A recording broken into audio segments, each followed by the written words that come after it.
प्यारे बच्चों नमस्कार।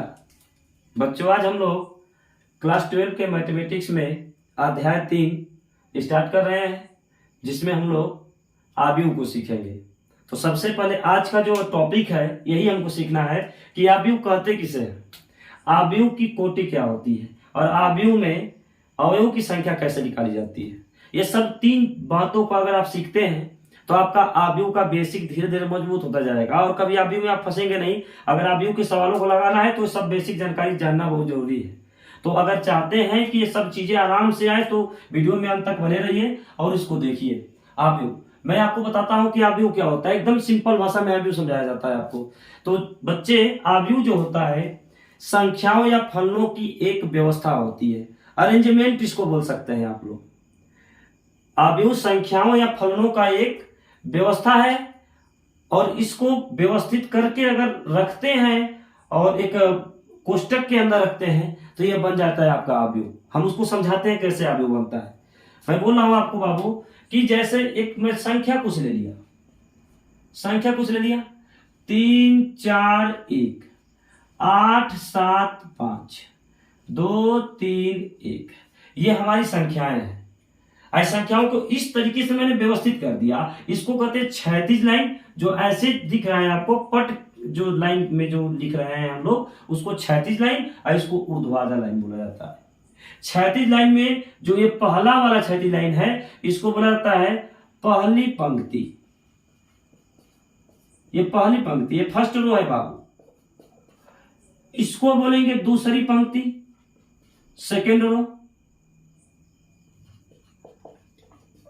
इसको बोलते हैं तीसरी पंक्ति, थर्ड रो। तो इस तरीके से जो क्षैतिज लाइन जो होता है उसको पंक्तियां बोला जाता है। और ये जो ऊर्ध्वाधर लाइन है इसको हम लोग बोलते हैं बाबू पहला स्तंभ, फर्स्ट कॉलम। इसको बोला जाता है दूसरा स्तंभ,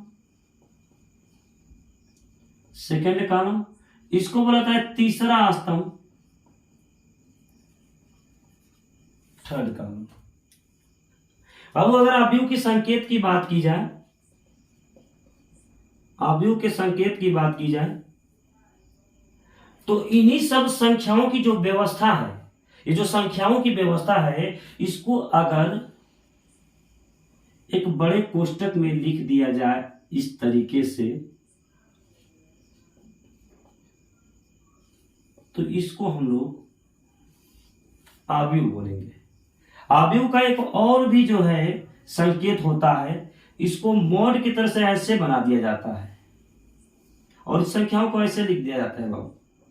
ये भी आव्यूह का ही संकेत है, लेकिन आपके मैथमेटिक्स की दुनिया में प्रचलित जो है ये वाला संकेत प्रचलित है, यही प्रचलित है। उम्मीद है बच्चे आप लोग समझ पा रहे हो बातों। तो आव्यूह जो होता है संख्या कहिए और या फलनों कहिए, संख्याओं या फलनों का एक व्यवस्था होता है, अरेंजमेंट होता है, ये आव्यूह है। आव्यूह का परिभाषा भी हमने क्या बोला आपको, आव्यूह का परिभाषा मैंने बोला आव्यूह संख्याओं या फलनों की एक व्यवस्था होती है, एक व्यवस्था है, अरेंजमेंट है। हो गया। तो ये किसका आव्यूह है, ये संख्याओं का आव्यूह है, ये संख्याओं का आव्यूह है। अगर आप फलनों का भी आव्यूह लेना चाहें उदाहरण के तौर पर तो ले सकते हैं, बिल्कुल ले सकते हैं। फलनों का भी ले लेते हैं एक उदाहरण, x + 3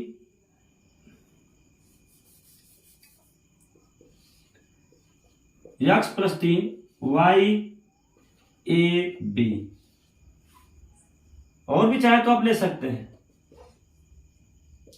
ऐसे भी हो सकता है 5। ये भी आव्यूह, ये भी आव्यूह, ये सब आव्यूह है बाबू। एक जानकारी और बहुत ध्यान से आप लोग देखेंगे, आव्यूह का जो नाम रखते हैं उसको हमेशा अंग्रेजी वर्णमाला के कैपिटल अक्षरों के द्वारा लिखा जाता है। आव्यूह का नाम हमेशा अंग्रेजी वर्णमाला के कैपिटल अक्षरों के द्वारा रखा जाता है। ये बात आपको ध्यान देना पड़ेगा। और आव्यूह के अंदर जो ये सब जो देख रहे हैं आप लोग, जो संख्या देख रहे हैं, जो फलन देख रहे हैं, इसको आव्यूह के अंदर अगर रखे हैं तो ये अवयव कहलाता है। ये अवयव, ये अवयव, ये अवयव, सब अवयव एलिमेंट है, ये सब आव्यूह के। तो हमेशा आव्यूह के अवयवों को अंग्रेजी वर्णमाला के स्मॉल लेटर में लिखा जाता है और उसका नामकरण कैपिटल लेटर से किया जाता है। ये बात आप लोग बहुत ध्यान से इसको समझे रहेंगे, भूलेंगे नहीं। ये रहा आपका आव्यूह। तो आव्यूह उम्मीद है कि आप लोग समझ चुके। आव्यूह क्या है? आव्यूह किसे कहते हैं बाबू? आव्यूह संख्याओं या फलनों की एक व्यवस्था होती है। मैंने कुछ संख्याओं को लिया, इस व्यवस्था में इसको रख दिया। जो ये पट लाइन था, इसको जो क्षैतिज लाइन कह लो, ये पहली पंक्ति, दूसरी पंक्ति, तीसरी पंक्ति होगी। ये जो खड़ी लाइन था, इसको ऊर्ध्वाधर लाइन भी बोल सकते हैं। और पहला स्तंभ, दूसरा स्तंभ, तीसरा स्तंभ हो गया। इसको बड़े कोष्टक में से रख दिया तो ये आव्यूह का संकेत बन गया। यही प्रचलित है हम लोग बुक में। और ये जो है ऐसे भी है, ये भी आव्यूह को संकेत ही है, लेकिन ये नहीं प्रचलित है उतना। आव्यूह को जो है, ये फलन का आव्यूह हो गया, ये संख्याओं का आव्यूह हो गया। आव्यूह का नामकरण कैपिटल अंग्रेजी वर्णमाला के कैपिटल लेटर के द्वारा करते हैं और उसके अवयव को अंग्रेजी वर्णमाला के स्मॉल लेटर द्वारा करते हैं। ये रहा आपका आव्यूह। आव्यूह के बाद अभी हम आप लोगों को सिखाते हैं आव्यूह में आव्यूह की कोटि क्या होती है। आव्यूह की कोटि क्या होती है अभी सीख लिया जाता है कि आव्यूह का कोटि क्या होता है। चलिए बच्चों देखिए इसको, आव्यूह कोटि। ये आपका है क्या? ये आपका था पहली पंक्ति। ये था बहुत बढ़िया, आप लोग सब लोग समझ चुके हैं कि पहली पंक्ति है और ये दूसरी पंक्ति है। पहली पंक्ति है, दूसरी पंक्ति है। ये पहला स्तंभ है और ये क्या है? दूसरा स्तंभ है। थोड़ा गौर से सुनिएगा, मैं आपको पढ़ाने जा रहा हूं आव्यूह की कोटि। आव्यूह की कोटि, इसको आप पहला, इसमें पहली पंक्ति है, पहले स्तंभ है। तो बताइए किसी भी आव्यूह में कुछ पंक्ति होगी और कुछ स्तंभ तो जरूर होंगे। तो हम लोग कहेंगे क्या कि यम पंक्ति, मान लेते हैं कि किसी आव्यूह में यम पंक्ति है और यन स्तंभ है। तो यम पंक्ति और यम पंक्ति और यन स्तंभ वाले आव्यूह में यम क्रॉस यन को आव्यूह की कोटि बोलते हैं। मैंने क्या बोला अभी आपको? यम पंक्ति व यन स्तंभ वाले आव्यूह में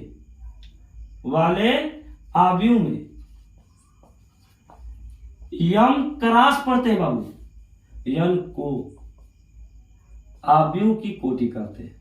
अब एग्जांपल से समझ आ जाएगा। आव्यूह की कोटि कहते हैं। जैसे समझिए यहां पर, जैसे मैंने बोला कि आव्यूह का जो नामकरण करते हैं हमेशा अंग्रेजी वर्णमाला के कैपिटल लेटर द्वारा करते हैं। जैसे में इसमें के जो अवयव लिखते हैं अगर अंग्रेजी वर्णमाला के स्मॉल लेटर द्वारा लिखते हैं। ये आपका एक आव्यूह है। इसमें कितने पंक्ति है? ये फर्स्ट रो है, ये सेकेंड रो है, फर्स्ट कॉलम है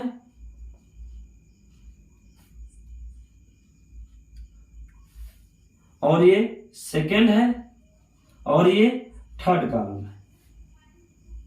तो बच्चे अगर मैं कहूं कि इस आव्यूह की कोटि बताइए, तो मैंने बोला कि यम को पंक्ति रहेगा और यम क्या रहेगा? स्तंभ रहेगा। तो यम क्या है? पंक्ति है और क्या है? स्तंभ। हमेशा पंक्ति गुणे स्तंभ को कोटि कहते हैं। पंक्ति गुणे स्तंभ, पंक्ति गुणे स्तंभ। तो इसमें क्या पंक्ति है? 2। इसमें स्तंभ कौ है? 3 गो।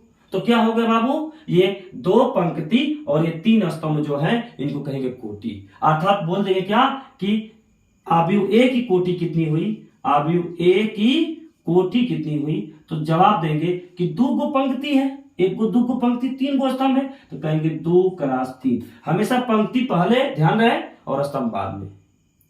तो 2 क्रॉस 3 गुणा नहीं करेंगे, 2 क्रॉस 3। इसको देखकर कोई जान जाएगा कि इसको देखकर जान जाएगा कि जो आव्यूह है ए जो आव्यूह है उसमें 2 गो पंक्ति है, 2 गो पट लाइन है और 3 गो स्तंभ है, खड़ी लाइन है। तो आव्यूह की कोटि आप लोग समझ गए। और इसके बाद एक और आपका पॉइंट है, आव्यूह में अवयव में अवयवों की संख्या। अभी सीख लीजिए इसको। अवयव में क्या बाबू? अवयवों की संख्या कैसे निकाली जाती है? अवयव में अवयवों की संख्या कैसे निकाली जाती है? तो अभी मैंने बोला कि किसी भी अवयव में कुछ पंक्ति और कुछ स्तंभ जरूर होंगे। तो मैंने माना था कि यम पंक्ति है और यन दो स्तंभ है, तो यम करास यन को कहा जाता था अवयव का कोटि। तो अब हुआ क्या कि यम पंक्ति रहे और यन स्तंभ रहे, तो उनमें यम और यन का गुणा करेंगे तो जो संख्या मिलेगी उसी को अवयवों की संख्या कहेंगे। कहेंगे क्या बाबू?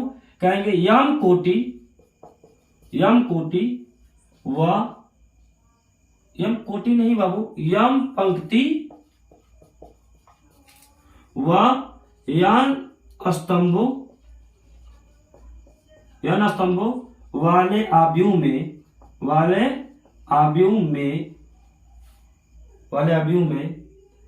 यम व यन के गुणा से प्राप्त संख्या अवयव में अवयवों की संख्या कहलाती है। जैसे बच्चे अभी ऊपर वाला एग्जांपल का हम आपको जवाब दे रहे हैं, अवयव की संख्या आप निकाल लेंगे। ऊपर वाला अवयव का नाम आप क्या लिए थे? यही लिए थे ABCDEF। ये कितने कोटि का था? ये इसमें दो पंक्ति है, देख लीजिए पट लाइन 2 है तो 2 हो गया, स्तंभ क्या है 3 है तो 2 क्रॉस 3 कोटि का हो गया। तो इसकी कोटि क्या हुई? कोटि को ही पूछे तो 2 क्रॉस 3। लेकिन अवयवों की संख्या की अगर बात की जाए बाबू तो अवयव संख्या 3 दूना के 6, ये अवयव की संख्या हो गई। तो ये रहा हम लोग का अवयव में अवयव की संख्या कैसे निकाली जाती है। आप लोग पकड़ लिए कि बस गुणा करेंगे, गिन भी लीजिए 1 2 3 4 5 6, तो 6 इसमें अवयव है। तो उम्मीद है कि आपको ये जो मेरा लेक्चर था ये पसंद आया होगा। इससे भी बेटर आपको क्वालिटी देते जाएंगे हम यहाँ पर बाबू। और ये सब चीजें बहुत सिंपल है, बहुत कठिन नहीं होता है। एनसीईआरटी मैथमेटिक्स पूरा तैयार करा देंगे आराम से। आपका जो है प्रीवियस ईयर में जो क्वेश्चन पूछा गया है सब इसमें कराया जाएगा एनसीईआरटी मैथमेटिक्स का पूरा व्याख्या करने के बाद। ठीक है बच्चों, तो उम्मीद है कि आपको ये वीडियो सब पसंद आया होगा। अगर वीडियो पसंद आया हो तो इसको लाइक शेयर कीजिएगा और चैनल को सब्सक्राइब कीजिएगा, ताकि इसी तरीके से मैं वीडियो आपको देता हूँ। बहुत बहुत धन्यवाद।